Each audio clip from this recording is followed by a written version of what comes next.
Vous écoutez Mystère Radio.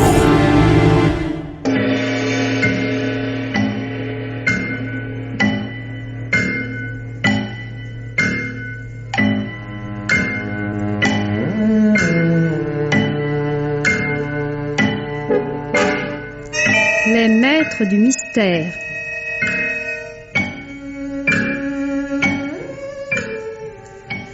Parmi les chefs-d'œuvre du roman policier, Germaine Beaumont et Pierre Billard ont choisi pour vous ce soir Le Pays sans étoiles, d'après le roman de Pierre Véry, adapté par l'auteur, avec Jean Topard dans le rôle de Simon, Robert Marcy, Rosie Vart, Lucienne Givry, André Var, Marie-Jeanne Gardien, Geneviève Morel, Henri Virlogeux, Gabriel Fontan, Yves Duchâteau et André Vasselet. Bruitage Gabriel de Rivage, prise de son Colletrou, assistante Marie-Denise Vanda, réalisation Pierre Billard.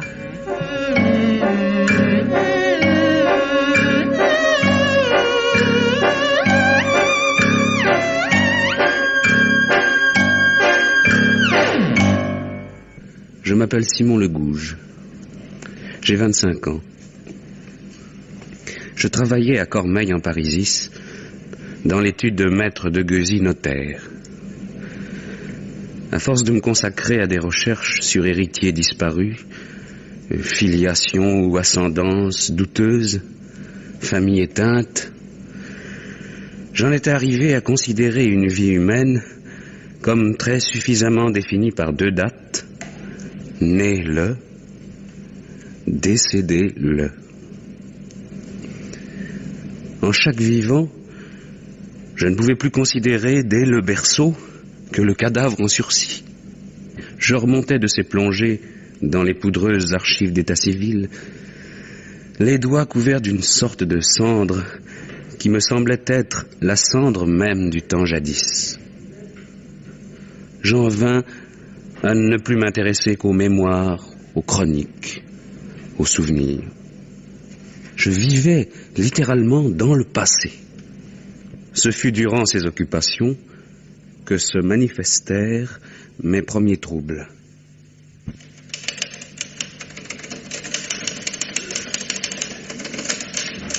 Monsieur Le Gouge, voici un acte de vente entre la dame Bois-Moreau, rentière, et le sieur Coustier, officier de marine. C'est exact. Parfaitement, maître de Gueusy.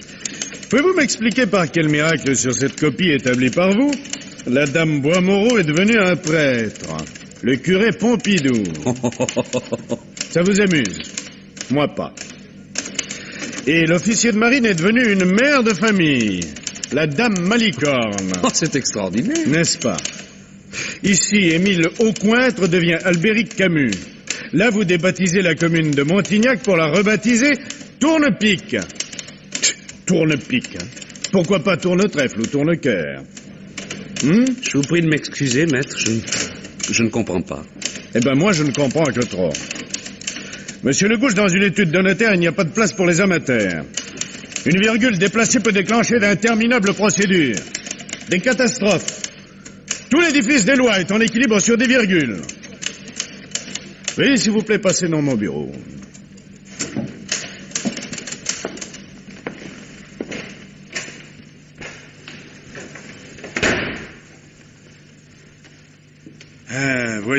Voyons, mon petit Simon.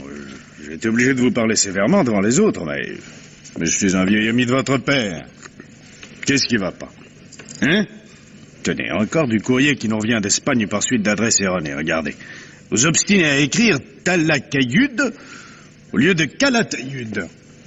J'ai écrit Talakayud? Et voyez vous-même. Un changement d'air vous fera du bien. Qu'est-ce que vous diriez d'un voyage en Espagne? Ah oui, ça me plairait beaucoup. Eh ben, vous allez partir pour Talakayud. Voilà, vous déteignez sur moi. Pour Calatayud. On vous mettra là-bas des documents originaux que je préfère ne pas confier à la poste. Bien, maître, quand dois-je partir? Aussitôt que possible. Dès demain matin, vous ferez votre demande de passeport. Allez. Bonsoir, mon petit. Il est tard, sauvez-vous. Bonsoir, maître de Gueusy.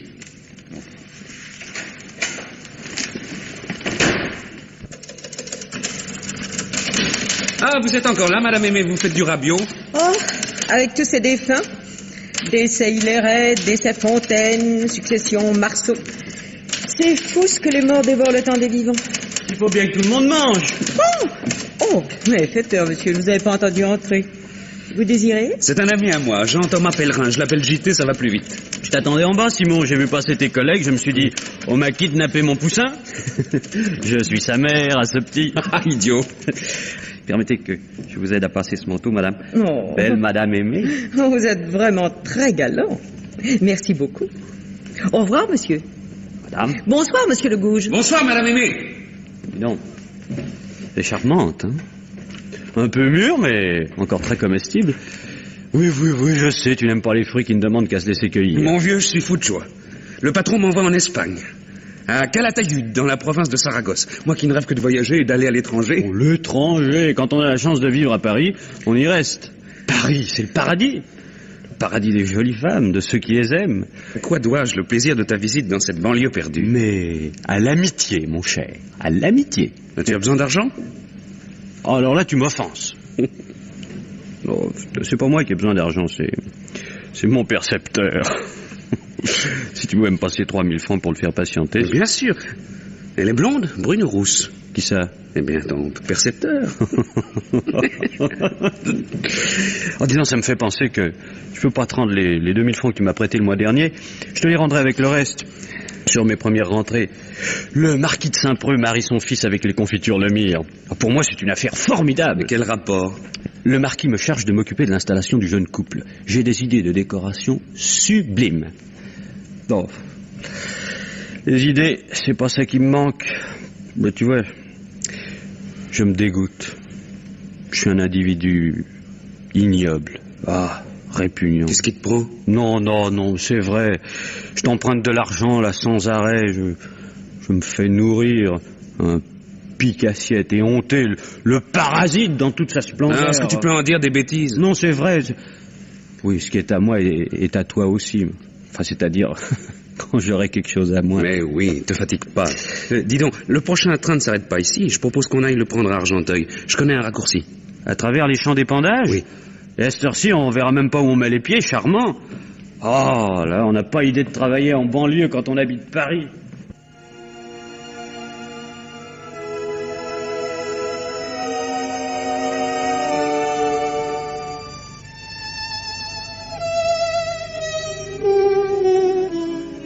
Nous marchions, JT et moi, à travers la plaine d'Argenteuil.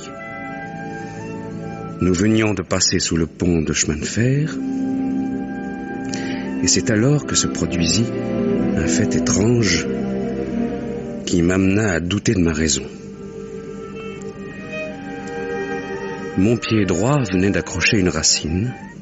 Je trébuchais, faillis tomber en avant, me redressais avec tant d'énergie que je faillis tomber en arrière. Et mon crâne heurta violemment une pierre et je n'étais plus dans la plaine d'Argenteuil. Ce n'était plus le crépuscule. Il faisait grand jour. Une lumière ardente baignait toute chose. Je me trouvais comme magiquement transporté dans un vieux, très vieux cimetière abandonné, aux murs éboulés. Ma tête reposait sur une dalle funéraire couverte de plaques de mousse. J'étais si troublé, si angoissé, que je n'osais rien dire à JT. Un peu plus loin, mes lacets s'étant défaits, je dus mettre un genou en terre pour le renouer. JT s'éloignait lentement. Et brusquement, je me trouvais transporté comme par magie dans un autre paysage. Je voyais des bruyères fleuries, une rivière bordée de peupliers d'Italie et que longeait un sentier. Et en arrière-plan, cette même falaise crayeuse que j'avais vue tout à l'heure. Soudain, une femme fit irruption dans ce paysage d'un autre monde. Elle courait. Je ne pouvais voir son visage, mais du fait qu'elle courait avec agilité, je conclus qu'elle était jeune. Un homme apparut, courant lui aussi. Il rattrapa la jeune femme, il la frappa, elle tomba sur les genoux, il la saisit avec brutalité et tenta de l'entraîner.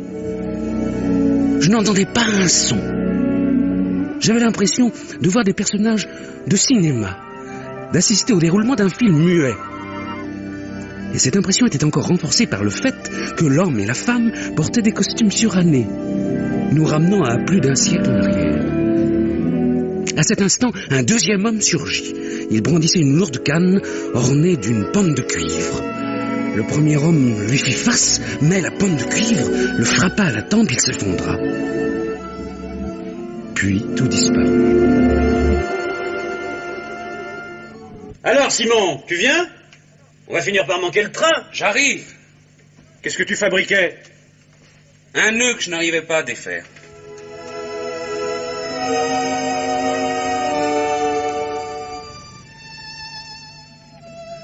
À quoi bon qu'on fît agiter ce que je venais de voir? Il aurait pensé que je devenais fou. C'était déjà assez angoissant de le penser moi-même. À quoi rêves-tu? À ton voyage à Calatayud? D'ailleurs, à propos, j'espère que tu vas emporter beaucoup d'argent. Pourquoi faire? Pour acheter un joli château. Un château? En Espagne!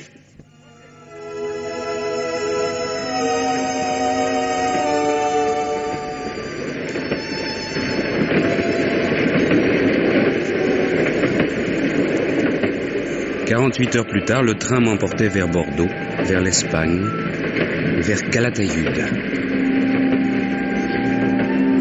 Assise auprès d'une vieille dame très collet montée, une toute jeune fille, mal fagotée dans un uniforme de pensionnaire, lisait un ouvrage d'édification. Quelle place notre ange gardien tient-il dans nos vies de jeunes filles? Un gros homme, chapeau rejeté en arrière, dormait. Il ronflait un peu. Tout était redevenu normal, simple, quotidien. Oui, à un moment, je pus croire que j'avais fait un cauchemar et rien de plus. Ce fut alors que je l'aperçus. La falaise. Cette falaise crayeuse qui m'était apparue à 2 reprises dans un paysage de l'autre monde. D'abord à l'arrière-plan du vieux cimetière et puis près de la rivière entre les peupliers. La même falaise. Mais cette fois bien réelle. Dans un paysage bien réel. Un paysage de tous les jours. Pas de doute, j'étais fou. Un contrôleur passait dans le couloir, je l'arrêtais.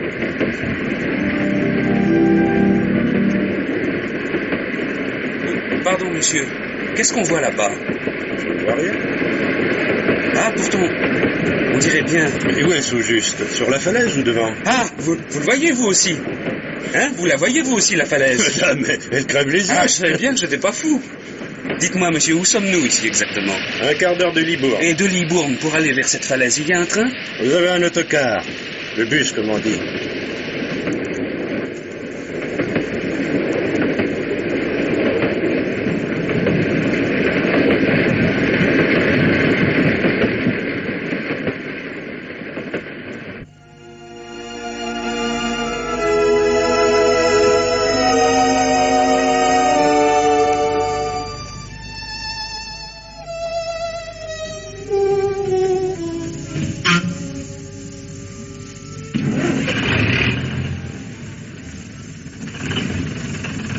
Où allez-vous?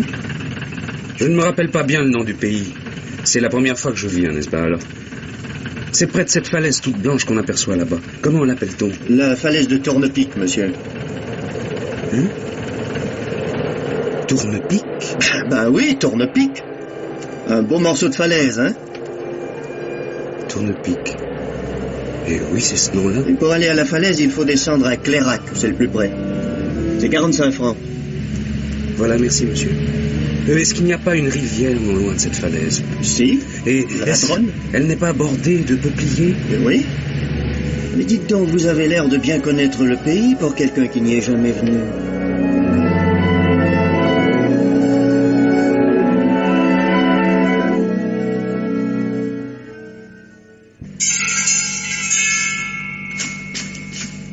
Vous désirez, madame? Grand-mère, tu me reconnais pas? C'est moi, Catherine. Catherine. Maman, comment va-t-elle? Elle est morte? Quand est-ce qu'on l'a enterrée? Maria! Qu'est-ce que c'est? Toi, Catherine? Tu es revenue? Tu as eu l'audace après la façon dont tu es partie. Si c'est de l'argent que tu veux, je te préviens que... Ah, la bonne heure. Je vois que la mort ne t'a pas changé. La mort? Tiens, lis toi-même sur ce journal. Catherine, mère mourante? Quoi? Catherine, mère mourante, revient, te pardonneront. Pas de signature.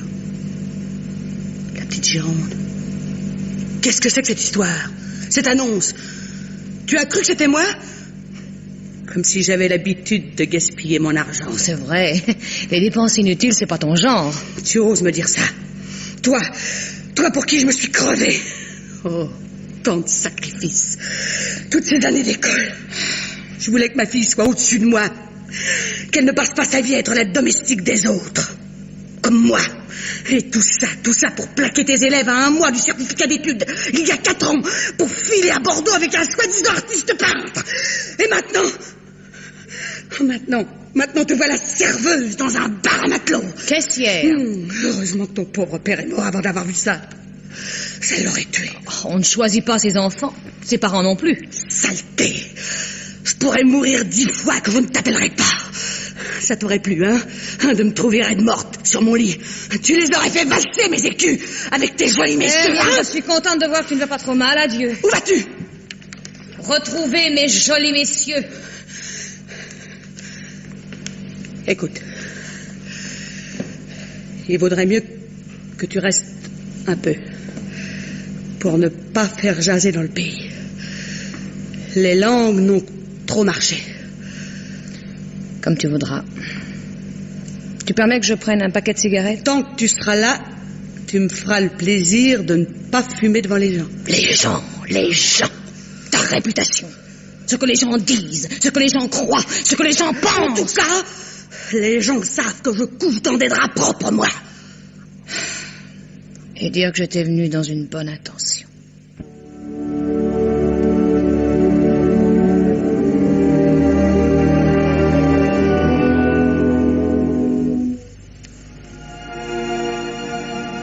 Plus j'avançais sur la route qui mène de Clairac à Tournepic, plus fort était en moi le sentiment que je reconnaissais ce paysage, que je n'avais cependant jamais vu, ni en réalité ni sur des photographies, dont je n'avais jamais lu la moindre description, ni dans un roman, ni sur un guide.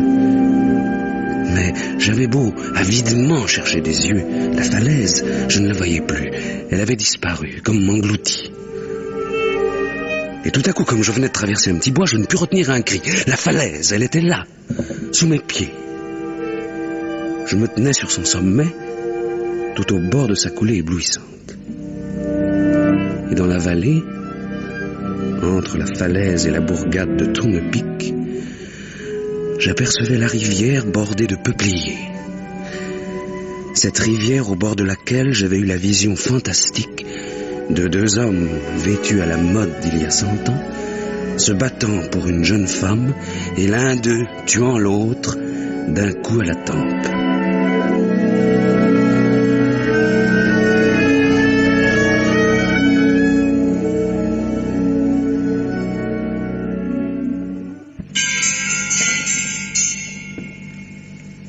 Bonjour madame, on m'a dit que je trouverais une chambre chez vous, ce serait pour quelques jours. Ah non, monsieur, il ne me reste plus. Ah, c'est ennuyeux. Mais si vous voulez, je peux vous loger en ville chez des particuliers. Ça leur fait un petit bénéfice et tout le monde est content. Bon bah d'accord, vous avez de la bière? Bien sûr. Maman, donne une bière. Pas besoin de crier, j'ai entendu. Tu es sourde quand tu veux, alors. Je vais ranger votre valise et ce soir, on vous conduira à votre chambre. Ici, on déjeune à midi, mais ça fait 1 heure. Parce que on marche à l'heure du soleil. Alors, vous êtes voyageur? Oui, je suis en voyage. Ah, vous êtes commis voyageur? Non, je me promène. Est-ce qu'il existe une famille Camus dans le pays? Albéric Camus. Les Camus, il y a bien longtemps qu'ils sont tous morts. Dieu merci. C'était des malfaisants.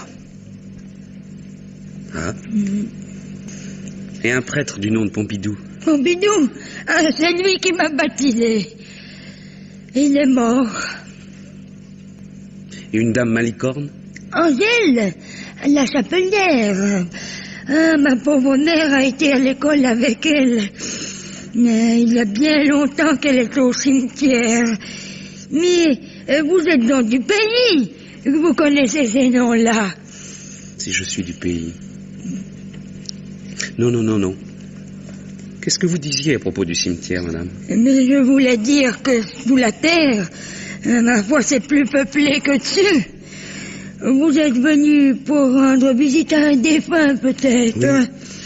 Oui, c'est ça. J'ai l'intention de passer au cimetière. Où est-ce? Eh bien, c'est qu'il y en a deux. Le nouveau et puis un ancien. Un tout petit cimetière abandonné, avec des dalles couvertes de mousse. Et des murs éboulés, des broussailles, des rosiers sauvages. Ah, madame, depuis le temps qu'on n'y enterre plus, n'est-ce pas?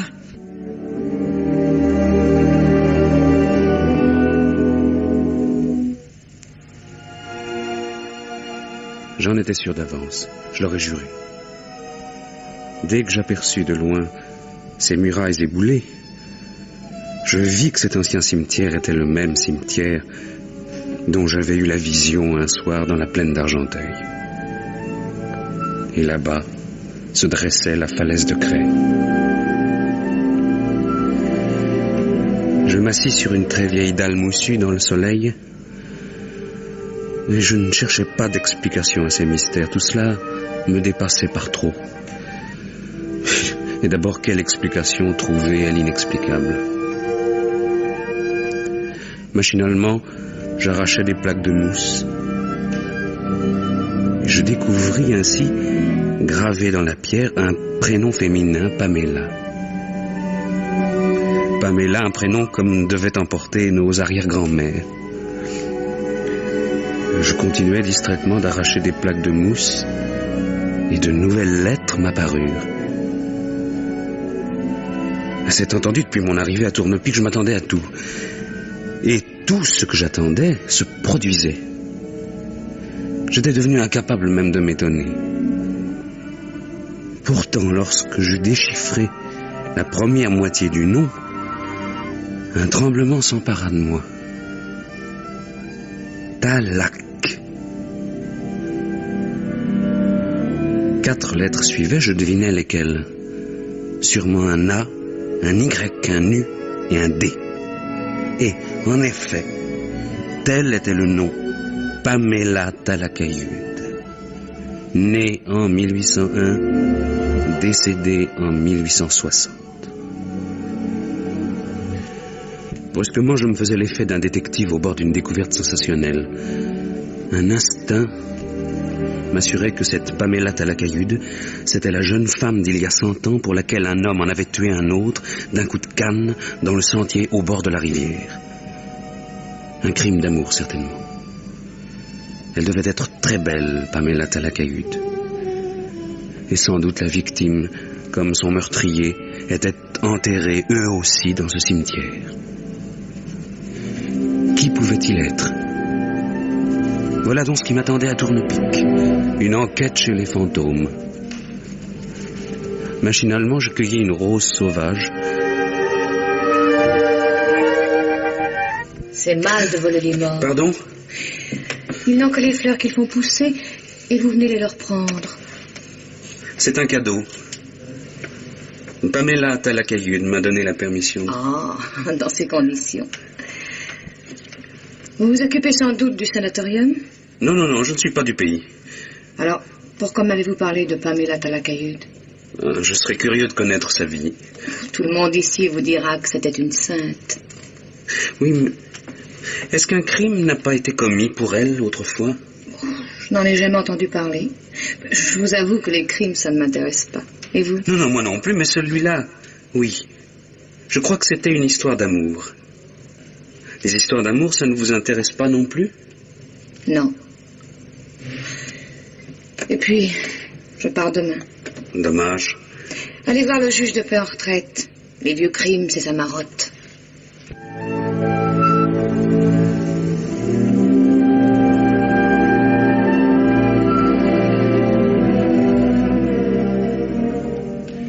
Cinq ans que je suis juge de paix, cher monsieur. Juge de paix, moi, alors que je n'aime que les crimes. J'étais né pour être juge d'instruction, cher monsieur. Pour en revenir à l'affaire qui nous intéresse, il s'agirait, me disiez-vous, d'un homme assommé près de la rivière. Oui. Voyons, vers quelle époque? Il y a plus de 100 ans, vers 1820-1830 peut-être. Ah, diable, c'est de l'histoire très ancienne, ça. À première vue, ça ne me dit rien, enfin, nous allons voir. Oh, vous prendrez bien un petit apéritif avec moi. Non, non, non. Si, oh. Ça n'est pas si souvent que j'ai la chance de recevoir un amateur de crime.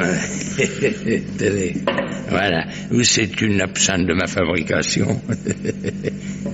Vous m'en direz des nouvelles. Vous mettrez de l'eau à votre convenance. Merci.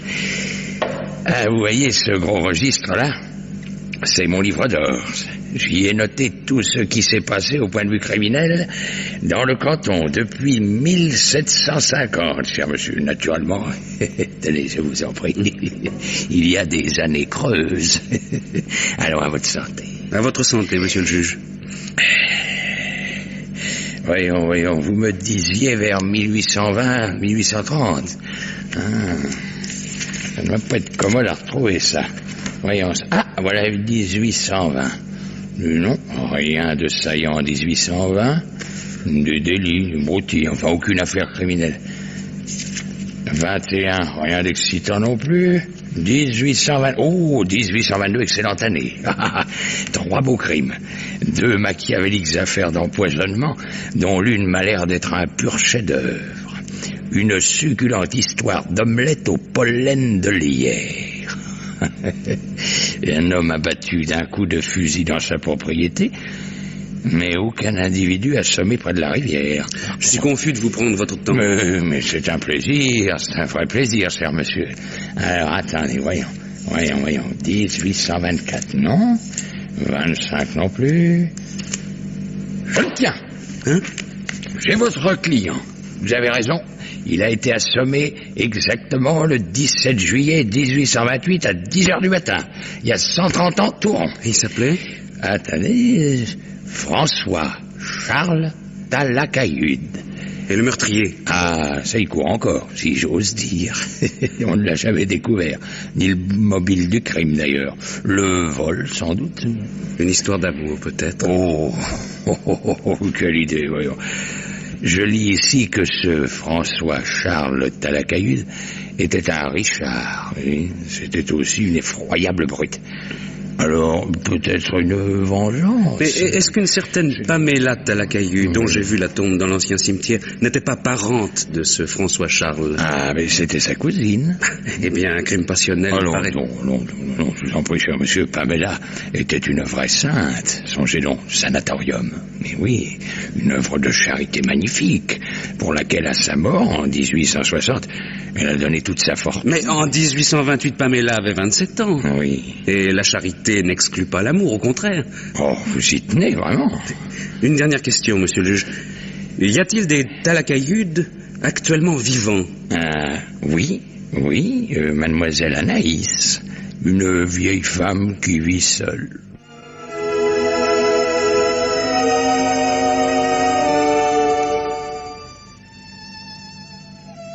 Alors, Catherine, tu es toujours décidée à repartir demain? Je sais pas. Je resterai peut-être quelques jours. Tu as changé d'avis? Ça arrive à tout le monde, changer d'avis. Ah, monsieur le Gouge. Pour la chambre, c'est arrangé. Vous logerez chez mademoiselle Anaïs Talacahude. Mademoiselle Talacahude? Ah, décidément. On vous en a dit du mal, je sais, les gens ne l'aiment pas, mais c'est une personne très agréable, vous verrez. Catherine va vous conduire chez elle. Voilà Catherine, ma fille. Hein? Nous nous sommes déjà rencontrés. Tiens? Où donc? Dans l'ancien cimetière. Ah. Vous avez l'intention de rester longtemps à Tournepic, monsieur le Gouge? Non, quelques jours. Et vous, mademoiselle, vous partez demain, je crois. Non. Non, ma mère insiste pour me garder quelques jours.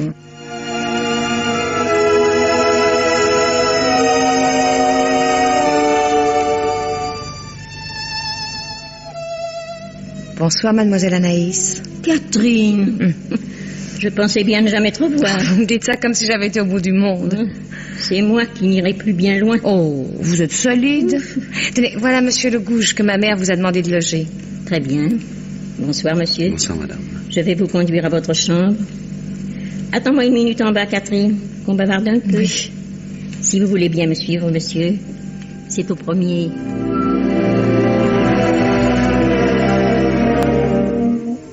Excusez-moi, je ne monte pas vite. Oh, mais madame, vous êtes encore très alerte. J'ai 76 ans. Les jambes, ça va encore, mais le cœur n'en peut plus. C'est ici.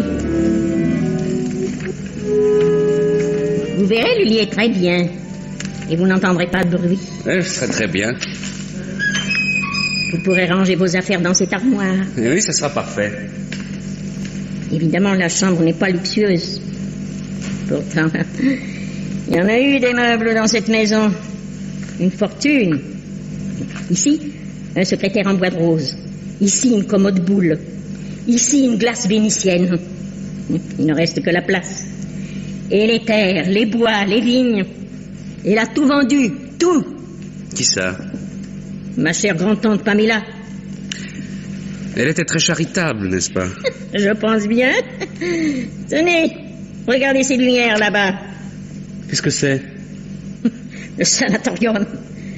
À l'origine, c'était un hospice. C'est Pamela qui l'a fondé. La gueuse. Elle y a consacré toute sa fortune, paraît-il. La fortune. La fortune de ses héritiers, vous voulez dire. L'argent qui aurait dû m'en revenir. Ah, je comprends. Oui, mais tout de même, ces malades qui viennent retrouver ici la joie de vivre et la santé. Ils viennent détruire la santé des autres, oui. Ils empoisonnent l'air qu'on respire. Oh, écoutez, mademoiselle, la charité... La charité. Ils n'ont que ce mot-là à la bouche douce. La charité. Ah, c'est facile de faire la charité avec l'argent des autres. Avec mon argent. Tout le monde est contre moi. Mais qu'est-ce qu'ils attendent pour écrire à Rome, pour la faire canoniser? Pamela. Sainte Pamela. Je suis désolé, mademoiselle, croyez bien que je n'ai pas vu. Sainte Pamela. Damnée, oui, damnée. Voilà ce qu'elle est, si Dieu est juste. La charité. La charité. Mademoiselle. Et moi alors, moi, je ne compte pas. Il n'y a pas de charité pour moi. Je peux crever comme une bête. Mademoiselle, calmez-vous, vous faites du mal. Oui, comme une bête. Comme une bête. Comme une bête. Mademoiselle Catherine, venez vite. Mademoiselle Talacaillou se trouve mal. J'ai entendu. C'est une crise cardiaque. Allez, portons-la sur le lit. Oui. Ce n'est pas la première fois qu'elle en a, vous savez. Non, mais c'est la dernière. Le cœur a cessé de battre.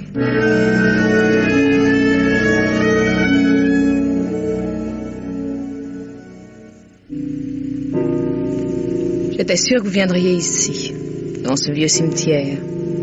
Moi, je n'avais aucune raison de suivre l'enterrement, mais vous connaissiez Anaïs. Et tout le pays sera à la cérémonie. Et je craindrais d'être trop regardée. Oui, je comprends. Les autres ne vous regardent pas, ils vous épient. Moi, je vous regarde. Et je vous vois vraiment. Vous êtes merveilleuse. Ne me moquez pas. Quand je vous vois assise sur cette dalle sous laquelle Pamela dort depuis si longtemps, j'ai l'impression que c'est elle qui est revenue. Je m'appelle Catherine. Et vous avez un sourire triste. Et je ne sais pas pourquoi, mais j'imagine que Pamela avait le même sourire. Pamela avait ses raisons pour être triste. Jusqu'à 25 ans, elle a vécu déguenillée, dans la saleté, dans la vermine. C'est vrai? Comment pouvez-vous savoir? Je l'ai lu, écrit de sa main dans un cahier que j'ai trouvé, il y a longtemps, dans le grenier d'Anaïs. Pauvre Pamela. Haïe par son père, déshéritée, et puis séquestrée par son cousin François Charles. Sa vie a été un calvaire. Mais personne ne l'aimait? Oh si, tout de même. Il y a eu quelqu'un. Un autre cousin, Frédéric. Vous voyez, une histoire d'amour, c'est toujours un conte de fées, même quand elle est triste. Vous parlez comme un enfant. Vous oubliez la réalité. Elle compte pourtant. Ouf, si peu. On ne vit pas tout seul. Il y a les autres. Et justement, il y a l'amour. L'amour? Un mot. Surtout un prétexte pour faire du mal. Pour se faire du mal. Mais non, Catherine, je suis convaincu qu'il y a des êtres destinés l'un à l'autre, qui doivent fatalement se rencontrer. Ce que je vous dis là, c'est naïf, mais c'est la vérité. Il faut me croire, Catherine. Vous êtes merveilleux, Simon. Mais on vit sur la terre. Mais rappelez-vous la façon extraordinaire dont vous êtes revenu dans ce pays. Cette annonce dans le journal au sujet de votre chère mourante. Elle n'était pas pour moi. Et pourtant, vous êtes venu. C'est cela qui est extraordinaire. Et moi j'étais parti pour l'Espagne. Et je me suis arrêté ici. Oui, je suis ici. Un jour, je vous expliquerai pourquoi et comment. Et vous comprendrez que nous devions nous rencontrer. Vous finiriez par me le faire croire. Enfin, un vrai sourire. Pourquoi est-il si triste, votre sourire? Oh, à cause de la vie. À cause des autres. On se dit, celui-là peut-être. Et puis, on s'aperçoit qu'on s'est trompé. Qu'on a fait confiance à quelqu'un qui avait de la boue dans le cerveau. Et des yeux salissants. On reste seul avec son dégoût. Et il peut arriver pire que le dégoût. Quoi donc? Qu'on n'ait même plus de dégoût. Qu'on finisse par aimer ce qui est trouble, louche. Et après, pour en sortir, ça vous colle de partout. C'est comme une prison qu'on traînerait après soi. Catherine, avant de vous rencontrer, comme je vous ai attendu. Maintenant vous êtes là, il y a du soleil. Et il n'y a que nous deux. Bonjour. Quoi? Je vous dérange pas au moins? Par exemple, JT. C'est un vieil ami. Plus qu'un frère, Jean-Thomas Pellerin. Autrement dit JT. Mademoiselle Catherine Le Guellec. Vous ne vous ressemblez guère pour deux frères. C'est ce qui nous rapproche. Lui, il est sérieux pour deux. Et moi, pas pour un sou. J'ai reçu ta carte postale, Simon. Je me suis dit, on va pas en vacances l'un sans l'autre. Et me voici. Je m'attendais pas à te retrouver dans un cimetière. D'ailleurs, il est délicieux, ce cimetière. C'est très intime. Entrez. Je viens préparer votre lit, monsieur Pellerin. Oh, pas Pellerin, voyons. JT. Oh, je suis confus. Au moins, laissez-moi vous aider. Là. Oui. Là. Les draps sont dans cette armoire. Un lit. Ah, quelle invention de génie. Toute la vie humaine s'y résume. On est là, on y dort, on y rêve, on y meurt. On y fait fortune. La fortune vient en dormant. Tiens, vous n'êtes pas seulement décorateur et homme d'affaires, poète aussi et philosophe. Je touche à tout, belle mademoiselle Catherine. Je vois. Bas les pattes, entreprenant monsieur JT. Ah, vous êtes là. Oui, j'essayais de me rendre utile, mais Catherine... Oh, pardon. Mademoiselle Catherine ne veut pas que je l'aide. Dites-donc, mademoiselle Catherine, j'ai dévoré le vieux cahier de Pamela que vous aviez prêté cet après-midi à Simon. Une histoire affreuse, n'est-ce pas? Ah, moi je la trouve savoureuse. Dommage qu'elle n'ait raconté que le début de sa vie, ça promettait. A-t-elle épousé son amoureux, là, finalement, Frédéric? Non, elle ne s'est jamais mariée. Oh, entre nous, quel godiche, Frédéric. François Charles, ça, c'était un type positif. Et dans le fond, je me demande si la séquestration qu'il imposait à Pamela et les visites qu'il lui faisait dans la mansarde et ses assiduités, ses grosses pattes, comme elle écrit, et ses brutalités, je me demande si tout ça déplaisait à Pamela autant qu'elle veut bien le dire. Elle a horreur de François Charles. C'était un vrai monstre. Un beau monstre, ça a son charme. Hein. Vous partez déjà, mademoiselle? Il est très tard. Bonsoir, monsieur. À demain, Simon. Bonne nuit, Catherine. Bonne nuit, mademoiselle. En somme, Simon, si je comprends bien, ton notaire de patron t'a bombardé inspecteur. Hein? Enfin, détective privé. Non. Pour te dire la vérité, maître Deguezy ignore que je suis ici. Il me croit en Espagne. C'est moi. Ah, je te félicite pas. J'ai jamais porté les policiers dans mon cœur. Surtout en ce moment. Pourquoi en ce moment? Donc, comme ça, façon de parler. Oh, et puis, tiens, pourquoi faire des cachotteries avec un ami? Mon seul ami. On me recherche, voilà. Le marquis de Saint-Preux a déposé une plainte contre moi pour détournement de fonds. 40 000 francs. Tu te rends compte? 40 000 francs. Une misère. Sans compter que je les avais pas volés, je les ai utilisés. Et surtout que cet argent, c'était pour acheter du charbon pour le jeune couple. Et en ce moment, le jeune couple, il file la parfaite lune de miel au soleil des îles Borromée. Alors, du charbon, hein. Qu'est-ce qu'ils ont à en foutre? Moi, je comptais sur une rentrée. Qui n'est pas venu. Comme de juste.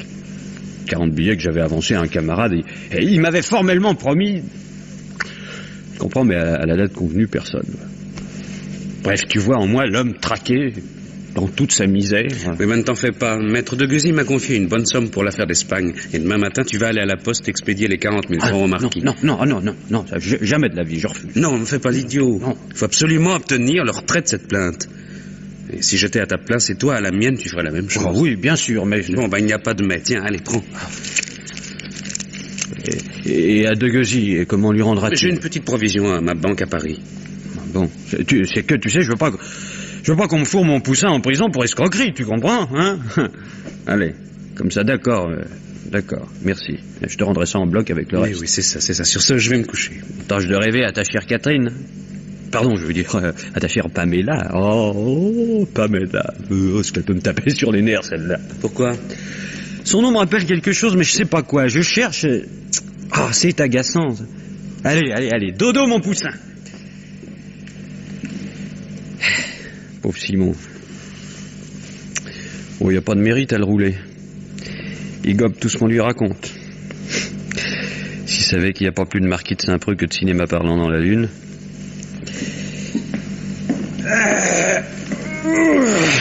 Parfait, ce plumard. C'est un plaisir de faire les lits avec l'adorable Catherine. J'imagine que c'est encore plus passionnant de les défaire avec elle.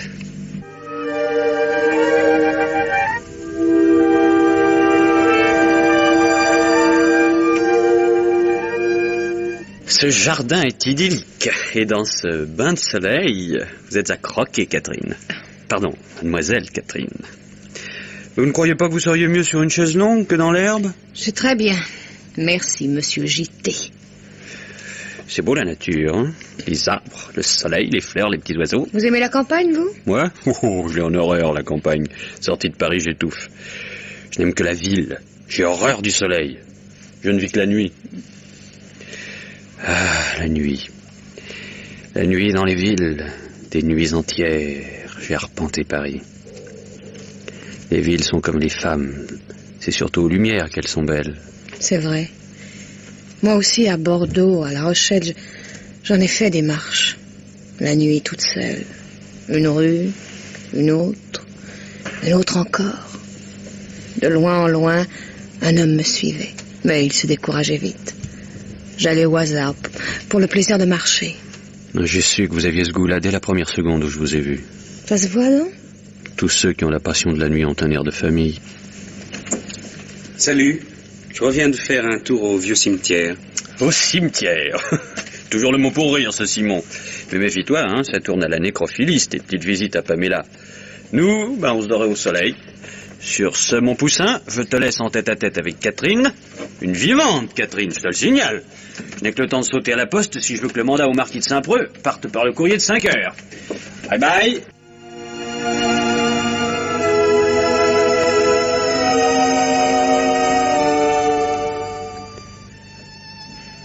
Allô, Pigalle 1932? C'est toi, Jo? Oui, c'est JT. Dis donc, je te téléphone du fin fond de la campagne charentaise. Dis donc, vieux, je viens de réaliser une gentille opération. 40 billets qui ne doivent rien à personne. Oui, alors écoute. J'ai goupillé un tiercé de derrière les fagots pour le Grand Prix de dimanche à Longchamp. T'as de quoi écrire?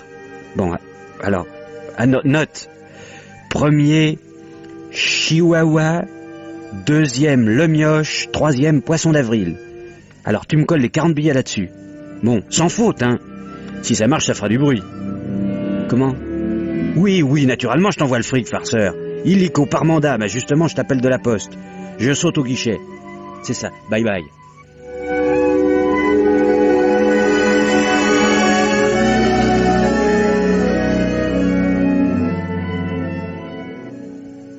J'étais à raison, Simon. Est-ce Pamela que vous aimez ou moi? C'est absurde, je sais bien, mais pour moi, penser à elle, c'est penser à vous.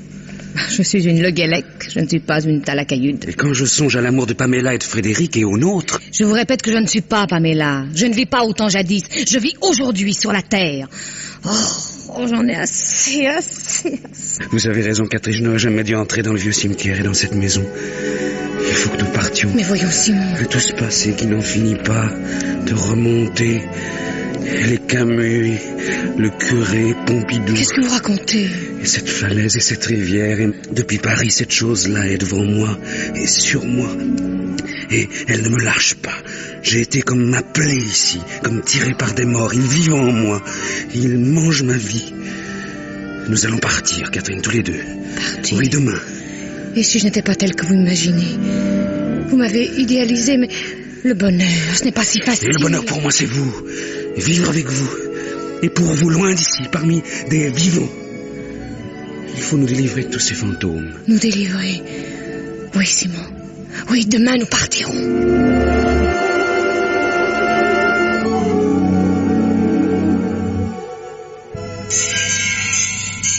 Mesdames, on peut avoir une bière?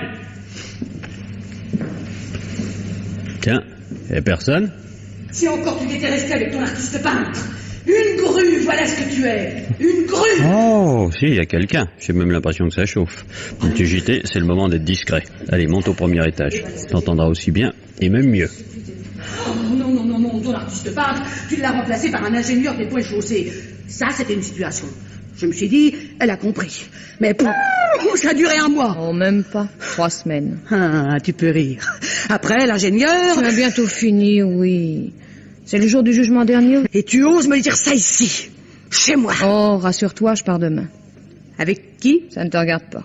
Et d'abord, pourquoi avec qui? Tu te figures que je ne te vois pas tourner comme une chaîne autour de Simon? Eh bien, oui, je pars avec lui, là. Pauvre garçon, va. Et ça finira comme les autres. Comme les autres. Comme les autres.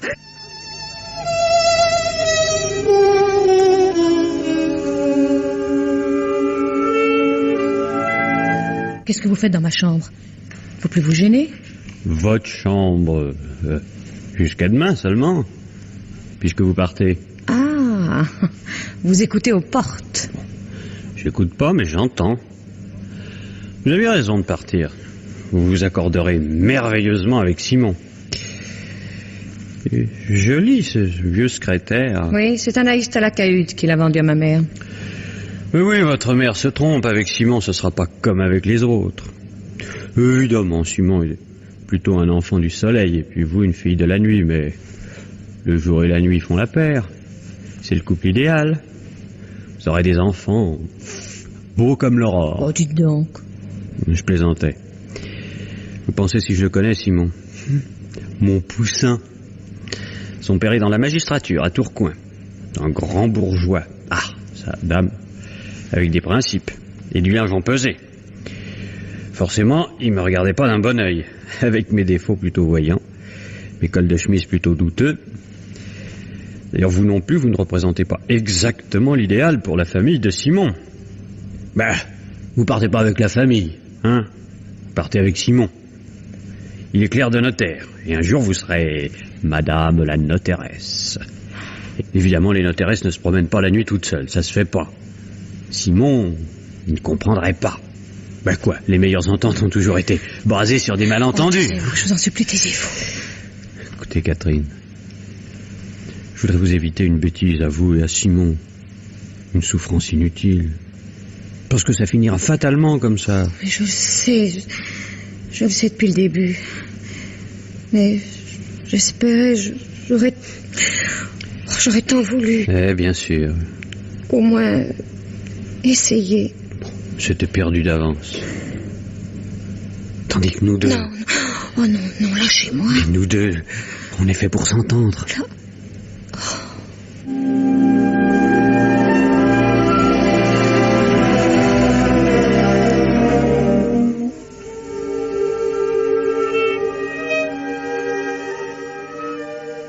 Dis donc, chérie, qu'est-ce que c'était au juste ton artiste peintre? Un type dans ton genre. Fallait qu'il salisse tout. C'est à cause de lui que je suis devenue ce que je suis, petit à petit. Qu'est-ce que tu fais? Ta valise? Tu crois pas que je vais rester ici, non? Bon, d'accord, on s'en va. Oh non, je pars seule. Bon, alors là, je comprends plus. Toi aussi, tu es de ceux qui veulent toujours savoir pourquoi on fait les choses. Tu es une drôle de fille. On se retrouvera peut-être. Sûrement pas. Qui sait? En ville, en se promenant. Une de ces nuits. Oh, vous êtes ignoble.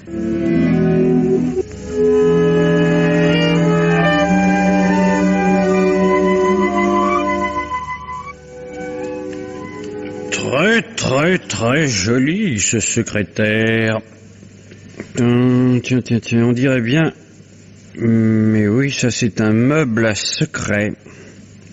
Ah, les secrets, moi j'en raffole. Voyons, ce tiroir, là, ça doit pourtant s'ouvrir, ce truc-là.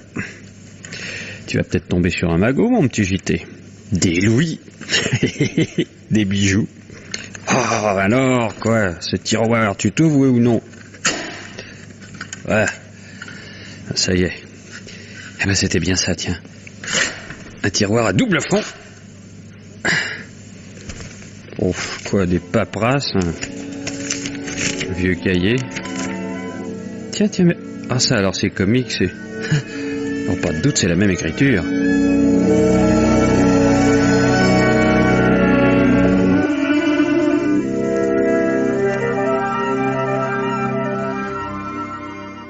C'est que cette mise en scène?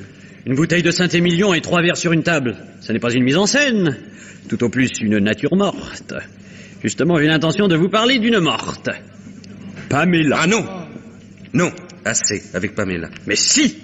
Le meilleur moyen de ne plus penser à un être, c'est de supprimer son mystère. Que veux-tu dire? Fini! Fini! Le mystère, Pamela. Je sais tout. J'ai tout découvert. Tout élucidé. Je me présente, Sherlock Holmes.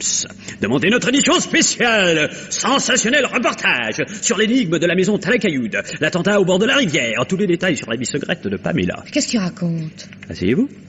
Voilà. Un peu de Saint-Émilion. Voilà.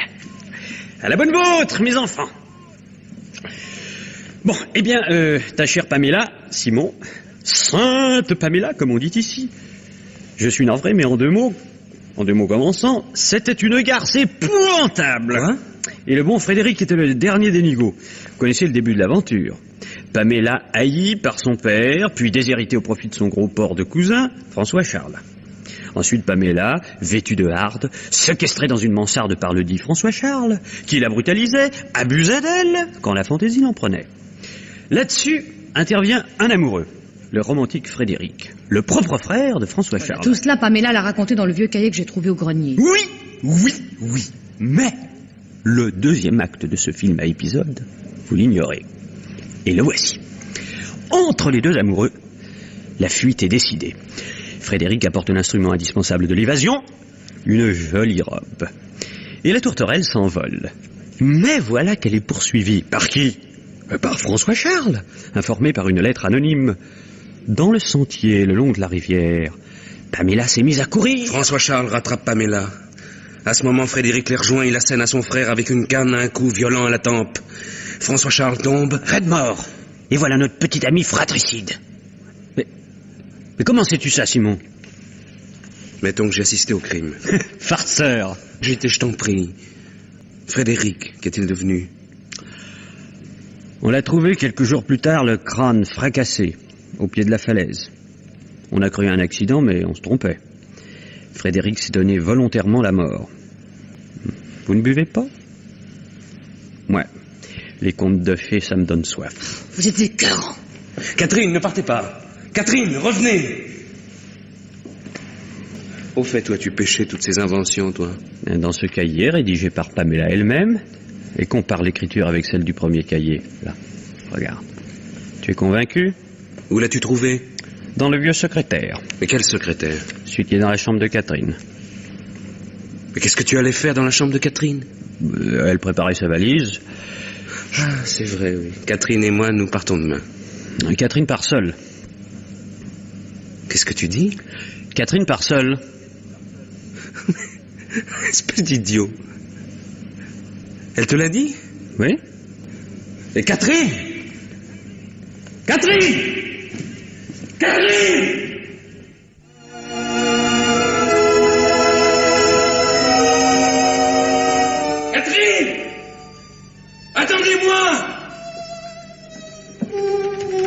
Ce n'est pas vrai, n'est-ce pas, ce que JT vient de me dire? Nous partons tous les deux demain. Non, Simon.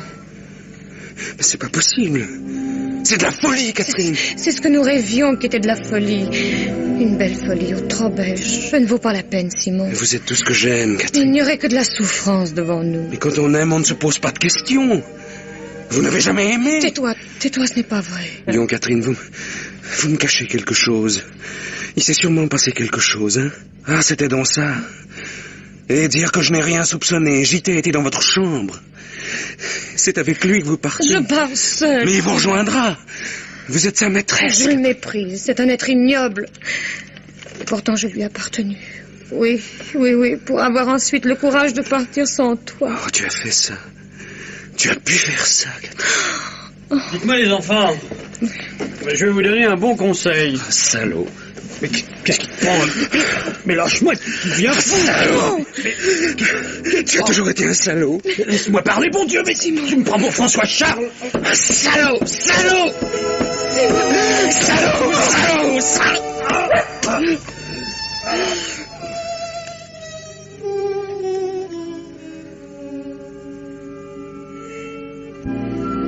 Tu l'as tué. Simon, il ne faut pas rester ici. Viens. Tu es le premier que j'ai aimé vraiment. Le seul. C'est la vérité. Viens. Je te cacherai. Je ne te quitterai pas, jamais. Je l'ai tué pour vous. J'ai tué François Charles pour vous, Pamela. Mon amour. Mon Dieu.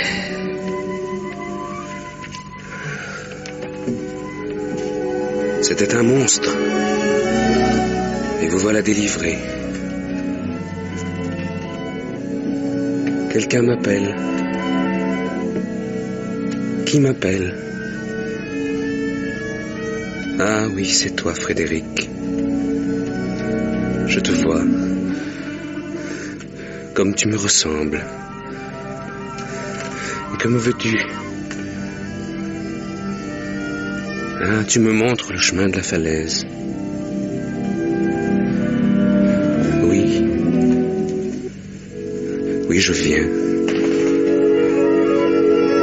Oui, je te rejoins, Frédéric. Je te rejoins.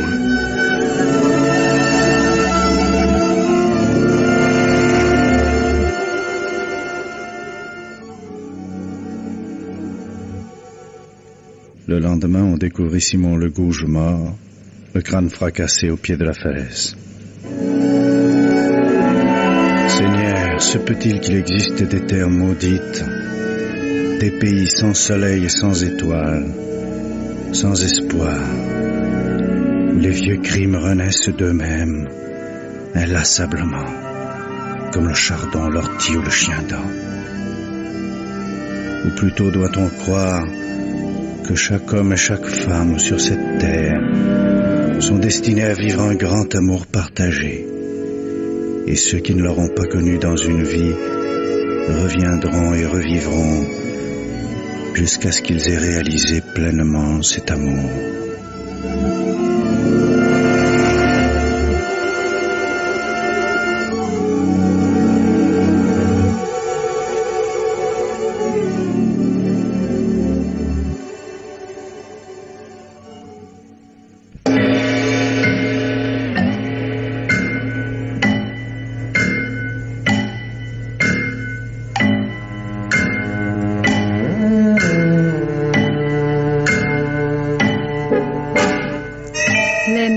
Du mystère.